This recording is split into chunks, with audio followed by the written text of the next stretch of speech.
Now in this chapter, I'm going to show you how to create something known as a resource group. When you create a resource based on a service on this platform, this resource has to be part of something known as a resource group. The resource group is just used as a logical container for your resources.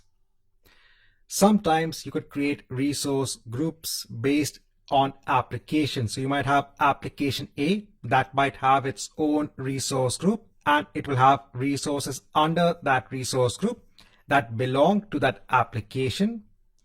Or you might have resource group department wise. You might have a resource group for each department, and only the resources that the department is using will be part of that resource group.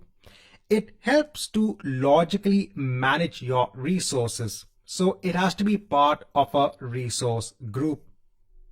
Now I already have one resource group in place here. It's known as data GRP. But let's go ahead and create a new resource group.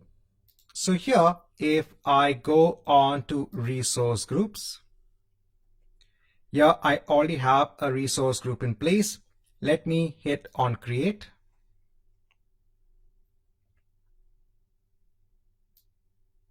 So here I'll choose my subscription, and here I'll give a name for my resource group.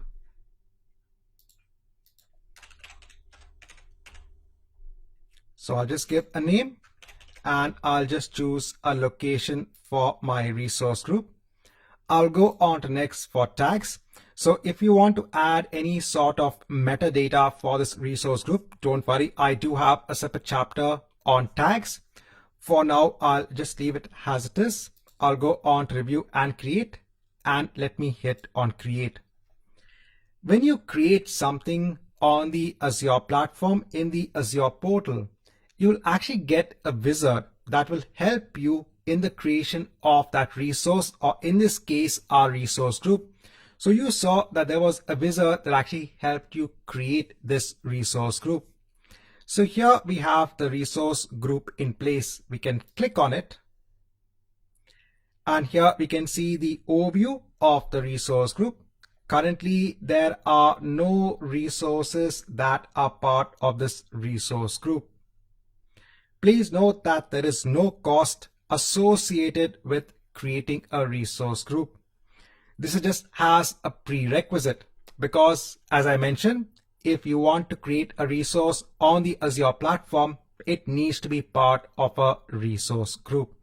That's why we went ahead with the creation of the resource group itself.